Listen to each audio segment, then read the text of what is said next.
Harut व Marut कौन थे, बाबुल का कुआं कहाँ है और हारूत व मारूत का जादू किस तरह का था।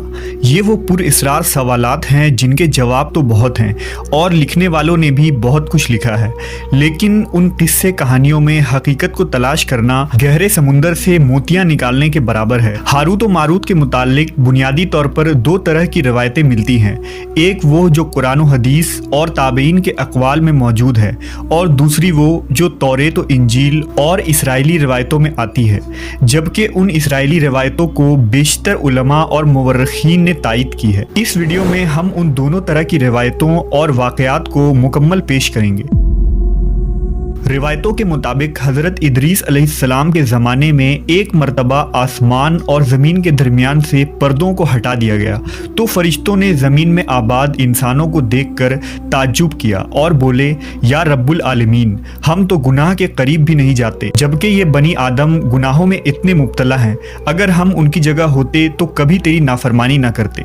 अल्लाह ने इरशाद फरमाया, इंसानों को गुस्सा और शहवत दी गई है, अगर ये चीज़ें तुम्हें दी जाए तो तुम भी इसी तरह गुनाह में मुलव्वस हो जाओगे। लेकिन फरिश्तों ने कहा, हम ऐसा हरगिज़ न करेंगे। लिहाजा अल्लाह के हुक्म से फरिश्तों ने अपनी जमात में से दो बेहतरीन और इताअत गुजार फरिश्तों को चुन लिया, जिनका नाम हारूत और मारूत था। अल्लाह ने उन दो फरिश्तों में इंसानी फितरत और शहवत डालकर दुनिया में भेजा। वो शहर बाबुल में दो खूबसूरत इंसान बनकर आए और काजी के काम पर मुकर्रर हो गए, जहाँ वो लोगों के दरमियान फैसले किया करते थे। एक दिन उनके पास एक औरत अपना मुकदमा लेकर आई और कहा कि उसका शौहर उसे बहुत परेशान करता है। हारूत व मारूत ने जब उस औरत को देखा तो वो उसकी खूबसूरती और हुस्न से मरऊब हो गए और उस पर आशिक हो गए। उन्होंने उस औरत से जिना की ख्वाहिश की तो औरत ने उनसे कहा, तुम्हारी ये ख्वाहिश मैं तभी पूरी करूंगी जब तुम बुत की पूजा करो, शराब पियो या मेरे खाविंद को कत्ल कर दो। हारूत व मारूत ने शराब नोशी को छोटा गुनाह समझकर पी लिया और नशे की मस्ती में दो और कबीरा गुनाह कर बैठे। उस औरत ने उनसे आसमान पर चढ़ने का अमल भी सीख लिया, जिसके जरिया वो आसमान पर जाते थे। जब औरत इस अमल के जरिया आसमान पर गई तो अल्लाह के हुक्म से उसे सितारे की शक्ल में मस्ख कर दिया गया। चूंकि उस औरत का नाम ज़ोहरा था, इसलिए वो सैयारा ज़ोहरा कहलाया, जिसे आज वीनस कहते हैं। इस गुनाह की वजह से हारूत व मारूत खुद वो इसमें आज़म भूल गए जिसे पढ़कर वो आसमान पर जाते थे और बतौर सज़ा उन्हें बाबुल के एक कुएं में उल्टा लटका दिया गया, जहां वो ता क़यामत यूं ही कैद रहेंगे। ये एक इसराइली रवायत है जिसे इमाम इब्न कसीर और फ़खरुद्दीन राज़ी जैसे मुफस्सरीन अफसाना और मन घड़त कहानी करार देकर सख्ती से रद्द कर देते हैं। वहीं इमाम सयूती जैसे उलमा इस रिवायत को मुस्तनद मानते हैं।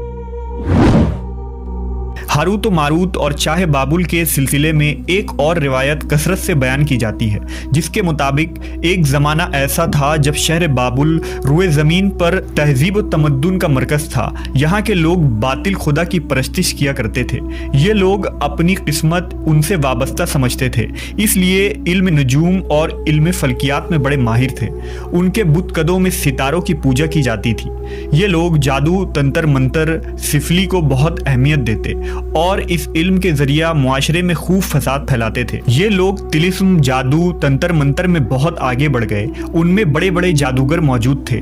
उनकी तारीखी किताबों में जगह जगह जादू और तंत्र मंत्र ही नजर आता है। उनका जादू दूर दूर तक मशहूर था। मुख्तसर ये कि उस शहर का बाशिंदा होना ही जादूगर होने की अलामत थी। जब हज़रत सुलेमान अलैहिस्सलाम की हुकूमत आई तो आपने उन लोगों को इस शिरकिया अमल से रोका और उनकी सहर और जादू की किताबों को एक जगह जमा करके अपनी अजीम कुर्सी के नीचे दफन कर दिया, ताकि इस फितना अंगेज इल्म का जड़ से खात्मा हो जाए। जब सुलेमान अलैहिस्सलाम की वफ़ात हुई तो शैतान ने उन किताबों को दोबारा खोद कर निकाला और लोगों से कहा कि सुलेमान पैगम्बर नहीं था, बल्कि उन किताबों के जरिया हुकूमत किया करता था। लिहाजा हवा में उड़ना, जिन्नात पर काबू और सुलेमान अलैहिस्सलाम के गैर मामूली मुआजिज़ात दरअसल जादू और सिफली का अमल था। बनी इसराइल ने उसकी पैरवी की और उन किताबों को पढ़ना शुरू कर दिया। लिहाजा दोबारा ये शर अंगेज इल्म इस कौम में सुरायत कर गई।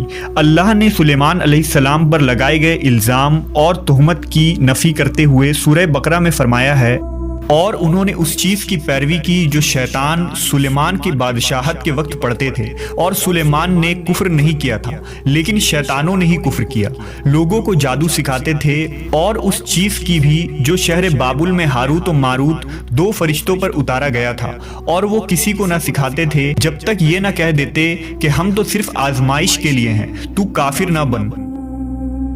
لہذا جب یہ سحر کا علم بابل میں عام ہو گیا اور لوگوں کی تکلیف اور پریشانی کا باعث بن گیا، تو اللہ نے دو فرشتوں کو انسانی صورت میں مامور کیا کہ وہ جادو کے عوامل اور اسے باطل کرنے کا طریقہ لوگوں کو سکھائیں تاکہ وہ جادوگروں کے فساد اور شر سے محفوظ رہ سکے۔ لیکن یہ تعلیمات غلط مقصد کے لیے بھی استعمال ہو سکتی تھی، حالانکہ وہ فرشتے لوگوں کو تنبیہ کرتے تھے اور ان کے لیے صراحتاً کہتے تھے کہ یہ تمہارے لیے ایک طرح کی آزمائش ہے، لیکن پھر بھی وہ لوگ ایسے کاموں میں پڑ گئے جو انسانوں کے لیے ضرر اور نقصان کا باعث تھا۔